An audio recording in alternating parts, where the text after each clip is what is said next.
বিসমিল্লাহির রহমানির রহিম। প্রিয় শিক্ষার্থীরা, তোমরা সবাই কেমন আছো? নিশ্চয়ই ভালো আছো। সবাইকে অনলাইন স্কুল থেকে স্বাগতম।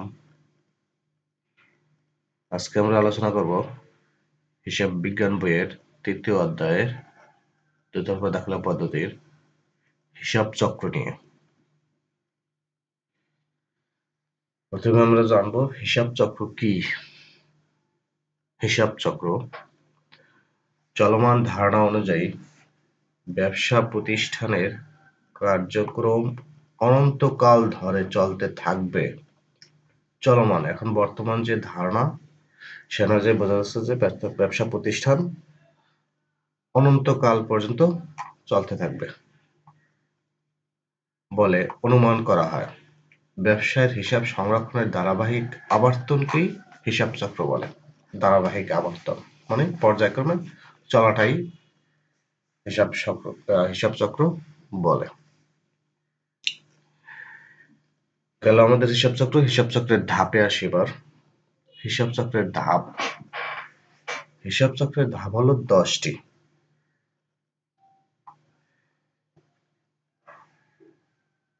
এখানে আমার এক স্যার সবসময় একটা সুন্দর একটা কবিতার মাধ্যমে হিসাব চক্রের ধাপটি বিশ্লেষণ করেছেন। কবিতাটা হলো সবই যাবে ক্ষতিরে সকা আসরে। কবিতাটা কি হলো? সবই যাবে ক্ষতিরে সকা আসরে। এখানে তোমরা দেখতে পাচ্ছ প্রথম কলমের ভিতরে শুধু এই কবিতাটা রয়েছে, সবই যাবে ক্ষতিরে সকা আসরে। এই কবিতাটা একদম যদি মুখস্থ করতে পারো তাহলে ইনশাল্লাহ তোমার হিসাব চক্রের ধাপগুলো মনে রাখা সম্ভব হবে। এখন কবিতাটা নিয়ে আমরা বিশ্লেষণ করি। সবই স, এখানে 10টি ধাপের প্রথম অক্ষরগুলো নিয়ে কবিতাটা লেখা হয়েছে। সবই স, এখানে আবার ভাগ করা হলো দ্বিতীয় কলমে দেখো স, সবই মানে স একটা, বি একটা, যাবে ফুল একটা, ক্ষতিরে ক্ষতি একটা, রে একটা, তারপরে লাইন আছে সকা, স একটা ভিন্ন করছে, কা একটা, সরেয়া একটা, স একটা, আবার রে একটা। এখন আমরা বিস্তারিত আলোচনা আসি। স, সবির স এসে শনাক্তকরণ। তোমাদের বইতে আছে লেনদেন শনাক্তকরণ, তাই এখানে এই শনাক্তকরণের স নিয়ে কবিতাটা শুরু করছে। শনাক্তকরণ, লেনদেন শনাক্তকরণ। সবির বিতে বিশ্লেষণ, এখানে লেনদেন বিশ্লেষণের বি নিছে। এরপর আসে যাবে পুরোটা নিছে, যাবে মানে জাবেদা ভুক্তকরণ, জাবেদার যাবে। শনাক্তের স, বিশ্লেষণের বি, এই শনাক্তের সাথে লেনদেন শনাক্তকরণ, বিশ্লেষণের সাথে লেনদেন বিশ্লেষণ। তারপর আছে জাবেদার জাবেদা ভুক্তকরণ। এরপর আসে ক্ষতি, শুধু ক্ষতিটা রাখছে এখানে। ক্ষতি আনে স্থানান্তর, ক্ষতি মানে ক্ষতি আনে স্থানান্তর। রে রে রেতে আসবে রেওয়ামিল প্রস্তুতকরণ, রেতে রেওয়ামিল প্রস্তুত করেন। এরপর আসে সতে সকার শতে হবে সমন্বয় দাখিলা, সমন্বয়ের স আছে। কাতে কার্যপত্র প্রস্তুত, কার্যপত্রের কা, সরে আতে আর্থিক বিবরণী, আর্থিকের সরে আর হলো যে সমাপনী দাখিলা, সমাপনীর স। রেতে রেওয়ামিল হিসাব পরবর্তী রেওয়ামিল, এটা হবে রে। রেওয়ামিল এখানেও আছে রেওয়ামিল, রেতে রেওয়ামিল প্রস্তুত করো। আবার এখানে হিসাব শেষে হিসাবের পরবর্তীতে আবার রেওয়ামিল তৈরি করা আছে, সেই রেতে রেওয়ামিল বা হিসাব পরবর্তী ধাপ। একদম সর্বশেষ ধাপ হচ্ছে রেওয়ামিল বা হিসাব পরবর্তী রেওয়ামিল। যেভাবে বলো হিসাব পরবর্তী রেওয়ামিল, আমাদের বইতে দেওয়া আছে হিসাব পরবর্তী রেওয়ামিল, সেই রেওয়ামিলের রে। এলো যে তাহলে আমাদের মেইন হলো যে কবিতাটা তোমাদের মুখস্থ করে রাখতে হবে, কবিতাটা আবার ভাগ করতে হবে, ভাগ করার পর আবার বিশ্লেষণ করতে হবে, মানে কোন কোনটার কি কি নাম হবে, যেমন সবই স্বর শনাক্ত, বিশ্লেষণ, যাবে যাবে জাবেদার, ক্ষতিরে ক্ষতি, ক্ষতিতে খতিয়ানে স্থানান্তর, রেতে রেওমিল প্রস্তুতকরণ, সকা সমন্বয় দাখিলা, কাতে কার্যপত্র, আতে আর্থিক বিবরণী, সতে সমাপনী দাখিলা, রেতে রেওমিল বা হিসাব পরবর্তী রেওমিল। একদম মুখস্থ করতে পারলে আর এই ভাগগুলো যদি করতে পারো, প্রত্যেকটা ভাগের হালকা মনে রাখলে হবে, তাহলে তোমরা হিসাব চক্রের 10টি ধাপ অবশ্যই মনে রাখতে পারবে। এরপর বিস্তারিত আলোচনায় আসি হিসাব চক্রের 10টি ধাপ। 1 নম্বরে আছে লেনদেন শনাক্তকরণ। সবির স দিয়েছে 1 নম্বর শুরু, সতে শনাক্তকরণ, লেনদেন শনাক্তকরণ। হিসাব চক্রের প্রথম ধাপ হলো লেনদেন শনাক্তকরণ। এই 10টা হিসাব চক্র থেকে তোমাদের নৈর্ব্যক্তিক প্রশ্ন আসে, যে এরকম প্রশ্ন থাকতে পারে যে শনাক্তকরণ হিসাব চক্রের কোন ধাপে অবস্থিত। তাহলে তোমার ওই কবিতাটার মধ্যে মনে রাখতে হবে শনাক্তকরণ হলো যে সবির সতে শনাক্তকরণ হিসাব চক্রের প্রথম ধাপে ব্যবসার প্রতিটি ঘটনাকে বিশ্লেষণ করে লেনদেন হিসেবে চিহ্নিত করা হয়। প্রথম ধাপ হলো যে প্রতিটি ব্যবসার প্রতি ঘটনা বিশ্লেষণ করতে হবে, বিশ্লেষণ করে লেনদেন চিহ্নিত করতে হবে। এইটি শনাক্তকরণ হচ্ছে লেনদেন চিহ্নিত করতে হবে, তোমার ঘটনাগুলোকে লেনদেন চিহ্নিত করতে হবে, শনাক্তকরণ বা চিহ্নিতকরণ করতে হবে। 2 আছে লেনদেন বিশ্লেষণ। এখন প্রথম ধাপ তুমি লেনদেন চিহ্নিত করছো, এরপরে এসে এই ধাপে প্রতিটি লেনদেন বিশ্লেষণ করে সংশ্লিষ্ট হিসাবগুলো খাতগুলো চিহ্নিত করতে হবে। এই ধাপে লেনদেন চিহ্নিত করার পরের ধাপটা হলো যে তোমার হিসাব খাত তৈরি করতে হবে। প্রত্যেকটা লেনদেন থেকে হিসাব খাত তৈরি করতে হবে। হিসাব খাত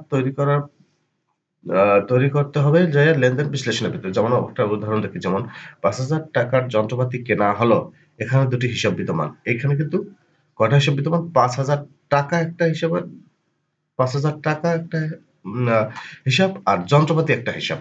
মানে তুমি 5,000 টাকার বিনিময়ে যন্ত্রপাতি পাইছো, তাহলে দুইটা হিসাব খাত হয়েছে। যন্ত্রপাতি আসছে তোমার প্রতিষ্ঠানে, আবার নগদ টাকা চলে গেছে। সেজন্য এখানে দুইটা খাত হলো, যন্ত্রপাতি একটা, নগদ টাকা একটা। এখানে দুটি হিসাব বিদ্যমান, একটি যন্ত্রপাতি হিসাব এবং অপরটি নগদান হিসাব। এরপরে আসি সবই যাবে। সবই গেল, বি গেল, এবার আছে যাবে মানে জাবেদা ভুক্তকরণ। বিশ্লেষণ করার পরে হবে তোমার জাবেদা ভুক্তকরণ। বিশ্লেষণকৃত হিসাব খাতগুলো দুতরফা দাখিলা অনুসারে প্রযোজ্য হিসাবের প্রাথমিক বইতে, যেটা আমরা ডেবিট ক্রেডিট নির্ণয়ের নিয়মের ভিতর পড়ছি, প্রাথমিক বইতে ডেবিট ক্রেডিট বিশ্লেষণ করে তারিখের ক্রমানুসারে জাবেদা লিপিবদ্ধ করা হয়।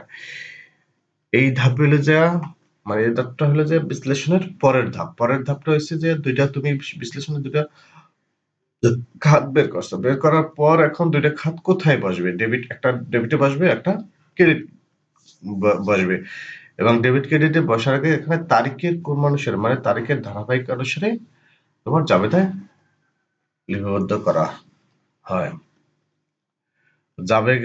সবই যাবে গেল, ক্ষতিরে ক্ষতি মানে খতিয়ানে স্থানান্তর। এই ধাপে জাবেদায় লিপিবদ্ধকৃত লেনদেনগুলোকে, জাবেদা যেগুলো ডেবিট ক্রেডিট বিশ্লেষণ করে তারিখের ক্রমানুসারে ডেবিট বিশ্লেষণ করে লিপিবদ্ধ করা হয়েছে, সেই লিপিবদ্ধকৃত লেনদেনগুলোকে আলাদা হিসেবের শিরোনামে লিপিবদ্ধ করা হয়। আলাদা মানে ভাগ মনে করো ডেবিট পাশে যেই নামটা হয়েছে, সাপোজ ধরো এখানে আমরা দুটি হিসাব খাত পাচ্ছি, একটা হচ্ছে যন্ত্রপাতি, একটা হচ্ছে নগদ। তাহলে যন্ত্রপাতির জন্য একটা ভিন্ন খতিয়ান, যন্ত্রপাতির সাপোজ ধরো ডেবিট পাশে বসবে, আর নগদ ধন বসবে ক্রেডিট পাশে। তাহলে ডেবিটের জন্য একটা আলাদা হিসাব, ক্রেডিটের জন্য একটা আলাদা হিসাব। তাহলে ডেবিটের জন্য মনে করো যন্ত্রপাতি হিসাব, ক্রেডিটের জন্য মনে করো নগদান হিসাব। ঠিক আছে, সেই জন্যই সেখানে ডেবিট পাশে যে কটা হিসাব হবে, ঠিক ওই কটা হিসাবেরই খতিয়ানে হিসাবের শিরোনাম লিপিবদ্ধ করা হবে, এবং ক্রেডিট পাশেও যেই কটা হিসাব তোমার লেখা হবে, ঠিক ওই শিরোনামের হিসাবগুলি খতিয়ানে লিপিবদ্ধ করা হয়। প্রতিটি হিসাব খাতের জন্য আলাদা আলাদা খতিয়ান তৈরি করে প্রতিটি হিসাবের নির্দিষ্ট সমান্তে উদ্বৃত্ত নির্ণয় করা হয়। নির্দিষ্ট সময় বলতে মাস শেষে তাদেরকে, বা ওই মাসের ভিতরে যদি ২টা লেনদেন থাকে, তোমার ২টা লেনদেনের হিসাব যদি এখানে বসে, তাহলে একটা ছকের ভিতরে, তাহলে ওই ছক ২টারই নির্দিষ্ট হিসাব করা হয়। সেখানে সে কথাই মূলত বলা হয়েছে। এরপরে আসি আমরা ক্ষতি গেল রেতে রেওয়ামিল প্রস্তুতকরণ। খতিয়ানের পরের ধাপটা হলো রেওয়ামিল প্রস্তুতকরণ। খতিয়ান থেকে যে উদ্বৃত্তগুলো আছে সেই উদ্বৃত্তগুলা নিয়ে রেওয়ামিল প্রস্তুত করা হয়। যেমন লেনদেন সমূহ নির্ভুলভাবে হিসাব বহিতে লিপিবদ্ধ হয়েছে কিনা তা যাচাই করার উদ্দেশ্যে খতিয়ানের ডেবিট উদ্বৃত্ত ও ক্রেডিট উদ্বৃত্তের সাহায্যে রেওয়ামিল প্রস্তুত করা হয়।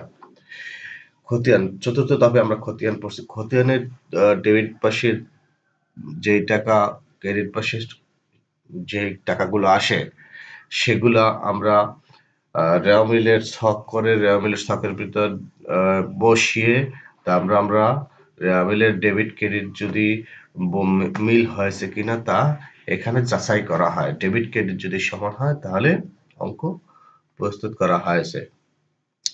সমন্বয় দাখিলাম ৬ নম্বর ধাপে আছে সমন্বয় দাখিলা। ব্যবসায়ের প্রকৃত আর্থিক অবস্থা নির্ণয়ের জন্য সংশ্লিষ্ট হিসাবকালের প্রাপ্য আয়, সংশ্লিষ্ট হিসাবকাল, যে হিসাবকালটা দেওয়া থাকবে ওইটার প্রাপ্য আয়, বকেয়া খরচ, অগ্রিম খরচ এবং অনুপার্জিত আয় ইত্যাদি দফাগুলোকে সমন্বয় করতে সমন্বয় দাখিলা প্রদান করা হয়।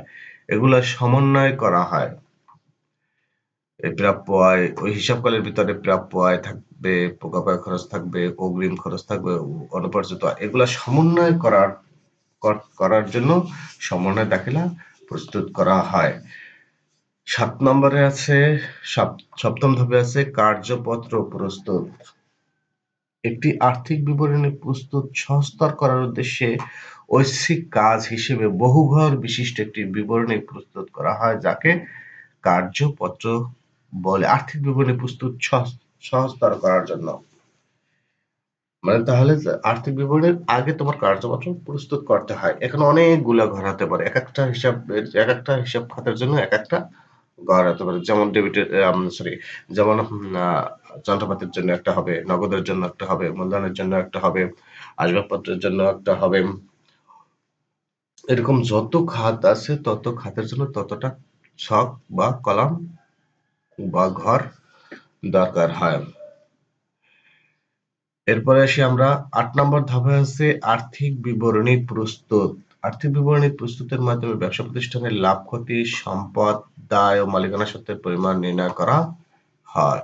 আর্থিক বিবরণী প্রস্তুত মাধ্যমে কি কি নির্ণয় করা যায়? প্রতিষ্ঠানের কি কি জানা যায়? লাভ ক্ষতি জানা যায়, সম্পদ কিরকম আছে, দায় কিরকম আছে, মালিকানা সত্ত্বের পরিমাণ কত, সেটা আর্থিক বিবরণী প্রস্তুতের মাধ্যমে জানা যায়। ৯ নম্বর আছে সমাপনী দাখিলা। কারবারের মুনাফা জাতীয় আয় এবং মুনাফা জাতীয় ব্যয়গুলোর জের ও উত্তোলন হিসাব বছরান্তে বন্ধ করতে হয়। এক বছরের আয় ব্যয় পরবর্তী হিসাব বছরে যাবে না, তাই সমাপনী দাখিলার প্রয়োজন হয়। সমাপনী দাখিলা কারবারের মুনাফা জাতীয় আয় এবং মুনাফা জাতীয় ব্যয়গুলোর জের ও উত্তোলন হিসাব বছরান্তে বন্ধ করতে হয়। মুনাফা জাতীয় আয় আর মুনাফা জাতীয় ব্যয়গুলার কথা বলা হয়েছে এখানে। এগুলার অঙ্ক বছরের শেষে বা নির্দিষ্ট হিসাবকাল শেষে জের বা উত্তোলন হিসাব বছরান্তে বন্ধ করতে হয়। এক বছরের আয় ব্যয় পরবর্তী হিসাব বছরে যাবে না, তাই সমাপনী দাখিলার প্রয়োজন হয়। বছর শেষে এগুলো নির্ণয় করা হয়। মুনাফা জাতীয় আয় কত আছে, মুনাফা জাতীয় ব্যয় কিরকম আছে, এগুলা হিসাব বন্ধ করতে হয়। হিসাবকাল বছর শেষে সম্পূর্ণ হিসাব তৈরি করে তারপর পরবর্তী বছরে যেতে হয়। তাই এখানে বলা আছে এক বছরের আয় ব্যয় পরবর্তী হিসাব বছরে যাবে না, তাই সমাপনী দাখিলার প্রয়োজন হয়। সর্বশেষ ধাপ হলো হিসাব পরবর্তী রেওয়ামিল। আসরে। আতে আর্থিক বিবরণী প্রস্তুত, শতে সমাপনী দাখিলা, আর রেতে রেওয়ামিল হিসাব পরবর্তী। রেওয়ামিল হিসাব পরবর্তী মানে হিসাব পরবর্তী রেওয়ামিল বা প্রারম্ভিক জাবেদা। সমাপনী দাখিলা প্রদানের মাধ্যমে ব্যবসায়ের আয় ব্যয় ও উত্তোলন হিসাব বন্ধ হয়ে যায়। সমাপনী দাখিলার মাধ্যমে ১ বছরের আয় ব্যয় এবং উত্তোলন হিসাব বন্ধ হয়ে যায়। অবশিষ্ট সম্পদ দায় মালিকানা সত্ত্ব হিসাবের যে নিয়ে পরবর্তী হিসাব বছর শুরু করা হয়। এই বন্ধ হওয়ার পর যেগুলো অবশিষ্ট থাকবে ওগুলো নিয়ে পরবর্তী বছর আবার শুরু করা হয়। এর জন্য হিসাব পরবর্তী রেওয়ামিল বা প্রারম্ভিক জাবেদা প্রস্তুত করা হয়। তাহলে ব্যাপারটা বোঝা গেল যে রেওয়ামিল দ্বিতীয়বার আসছে এই জন্য রেওয়ামিলটা থাকলে তোমার হিসাবে দুই দিক সমান হয়েছে কিনা তা জানা যায়। বন্ধ হয়ে যাওয়ার পর নির্দিষ্ট হিসাব বছরে যদি সম্পূর্ণ দাখিলের মাধ্যমে বন্ধ হয়ে যাওয়ার পরে যদি অবশিষ্ট থাকে তা রেওয়ামিলের মাধ্যমে জানা যায়। তাহলে অবশিষ্ট সেজন্য অবশিষ্ট সম্পদ বা দায় বা মালিকানা সত্ত্ব নিয়ে পরবর্তী বছর শুরু করা হয়। এর জন্য হিসাব পরবর্তী রেওয়ামিল বা প্রারম্ভিক জাবেদা প্রস্তুত করা হয়। প্রিয় শিক্ষার্থীরা, আজকে পর্যন্তই। তৃতীয় অধ্যায়ের পরবর্তী পর্ব নিয়ে আবার দেখা হবে। প্রিয় শিক্ষার্থীরা, যদি আলোচনার ভিতরে যদি কোনো বুঝতে কোনো সমস্যা হয় তাহলে তোমরা কমেন্টসের মাধ্যমে জানাবে। আজকে পর্যন্তই। সবাই ভালো থাকবে। আল্লাহ হাফেজ।